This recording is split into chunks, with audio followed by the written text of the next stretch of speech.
Circus. आज की कहानी अमेरिका के सर्कस सर्कस नाम के होटल के सच्ची घटनाओं पर आधारित है। डैनियल को उसके पापा अपने साथ लास वेगास के फेमस सर्कस सर्कस में लाए थे। ये दुनिया का इकलौता परमानेंट सर्कस माना जाता है, जो साथ ही में एक होटल भी है। डैनियल को तो सर्कस का इतना शौक नहीं था, पर उसके पापा बहुत ही ज्यादा एक्साइटेड थे।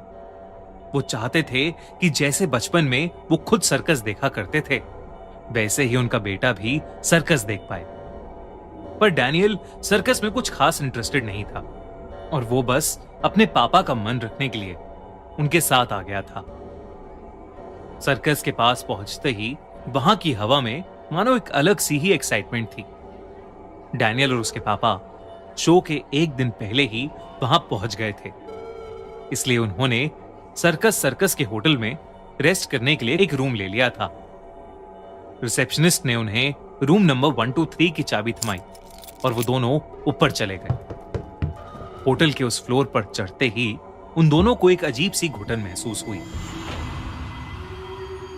डैनियल के पापा रूम का दरवाजा खोलने लगे। तभी डैनियल को अपने कान में किसी बच्चे के हंसने की हल्की सी आवाज आई। डैनियल तुरंत मुड़कर इधर उधर देखने लगा, पर आसपास कोई नहीं था। डैनियल ने अपने पापा से कुछ नहीं कहा और दरवाजा खुलने पर वो उनके साथ रूम के अंदर चला गया। लेकिन रूम खुलते ही डैनियल और उसके डैड दंग रह गए, क्योंकि उनके पूरे रूम का सभी सामान इधर उधर बिखरा हुआ था। ऐसा लग रहा था कि जैसे रूम में कोई तूफान आया हो। वो दोनों सीधा रूम से बाहर निकले और फ्लोर पर काम कर रहे हाउसकीपर को आवाज लगाकर बुलाने लगे। हाउसकीपर के आते ही वो उसे रूम दिखाने ले गए, तो रूम का सभी सामान अपनी सही जगह पर रखा हुआ था। डैनियल और उसके डैड को अपनी आंखों पर विश्वास ही नहीं हो रहा था। अभी कुछ ही देर पहले उन्होंने अपनी आंखों से रूम की बिगड़ी हुई हालत देखी थी, पर अब सब कुछ बिल्कुल सही तरीके से रखा हुआ था। डैनियल के पापा जैसे ही उस हाउसकीपर से थैंक यू कहने के लिए मुड़े, वो हाउसकीपर वहां था ही नहीं, बल्कि वो पूरे कॉरिडोर में कहीं नहीं दिख रहा था। डैनियल और उसके पापा को सब अजीब तो लग रहा था, लेकिन उन्होंने उसे इग्नोर किया और रूम में आकर रेस्ट करने लगे।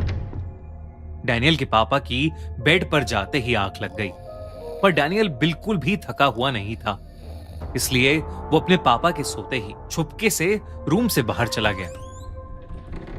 होटल के कॉरिडोर में चलते हुए डैनियल ने देखा कि एक अजीब सी दिखने वाली औरत एक रूम के अंदर एंटर कर रही है। डैनियल थोड़ा आगे चला, लेकिन डैनियल को वो औरत किसी और के रूम में घुसती हुई दिखाई दी। डैनियल को यह बात बहुत अजीब लगी, पर फिर भी वो कॉरिडोर में आगे चलता रहा। लेकिन जब उसे वो औरत तीसरी बार किसी और रूम में जाती दिखी, तो वो अचानक घबरा उठा। उसने सोचा कि उसे चुपचाप वापस अपने रूम में चले जाना चाहिए, लेकिन वो जैसे ही पीछे मुड़ा, उसने देखा कि कॉरिडोर के एंड में वही औरत खड़ी थी और वो डैनियल को ही घूर रही थी। उसकी आंखें पूरी तरह से लाल थीं, उसके बाल बिखरे हुए थे और चेहरा बेहद डरावना लग रहा था। जब डैनियल ने ध्यान से उसे देखा, तो उसके हाथ नॉर्मल से बहुत ज्यादा लंबे थे, जिन्हें देखकर डैनियल सुन पड़ गया था। तभी अचानक से डैनियल के कान में धीमे से किसी बच्चे के रोने की आवाज गूंजी। दूसरी तरफ रूम में डैनियल के पापा की आंख खुली, तो उन्होंने देखा कि उनके साथ कोई सो रहा है। उन्हें लगा कि डैनियल भी थक कर उनके साथ ही सो गया होगा, लेकिन जैसे ही वो डिनर के लिए डैनियल को उठाने आगे बढ़े, उन्होंने जो देखा उससे उनका दिल ही दहल गया।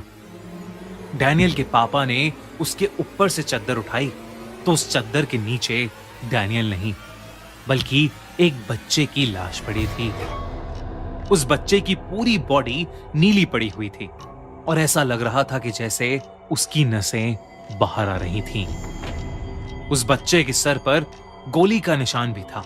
डैनियल के पापा उस बच्चे की बॉडी को देखते ही चीख पड़े कि तभी उस बच्चे की लाश की आंखें खुल गईं।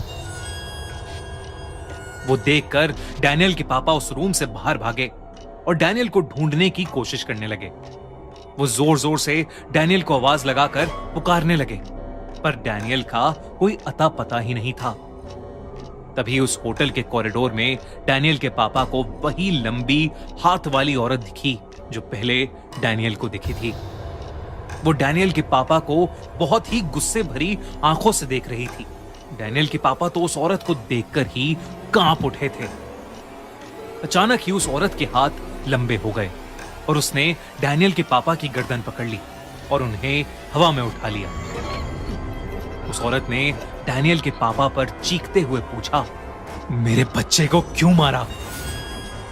डैनियल के पापा उसे देखते देखते बेहोश हो गए। जब उनकी आंख खुली तो वो अपने ही रूम में थे और उठते ही उन्होंने देखा कि जमीन पर डैनियल लेटा हुआ था। डैनियल के पापा तेजी से उसके पास गए तो उन्होंने देखा कि डैनियल सांसें नहीं ले रहा है। डैनियल के पापा को कुछ भी समझ नहीं आ रहा था कि तभी उनकी नजर सामने की तरफ पड़ी। वहां वही औरत उस बच्चे के साथ खड़ी थी जिसकी लाश डैनियल के पापा ने अपने बिस्तर में देखी थी। अगली सुबह हाउसकीपर के बार बार नॉक करने पर भी किसी ने जब दरवाजा नहीं खोला तो होटल के स्टाफ ने उस रूम का दरवाजा तोड़ दिया और रूम के अंदर से डैनियल और उसके पापा को बेहोशी की हालत में पाया गया। उन्हें फौरन हॉस्पिटल एडमिट किया गया, जहां वो दोनों होश में आए और उन्होंने अपने साथ हुआ पूरा किस्सा सबको बताया। तब उन्हें पता चला कि सर्कस होटल हॉन्टेड है और कुछ सालों पहले रूम नंबर 123 में सर्कस में काम करने वाले एक माँ और बेटा रहते थे, जिनकी एक दिन सर्कस के बाद कुछ गुंडों से बहस हो गई और उन गुंडों ने गुस्से में आकर उन माँ बेटे को गोलियों से मार डाला। वो औरत उस दिन अपना सर्कस का लंबे हाथों वाला कॉस्ट्यूम भी नहीं उतार पाई थी और तब से वो वैसे ही उस होटल में भटकती है और सर्कस होटल को हॉन्टेड माना जाता है। वो औरत और उसका बच्चा हर किसी को अपनी मौत का दोषी मानते हैं और हो ना हो डैनियल और उसके पापा का सामना भी उन्हीं से हुआ था।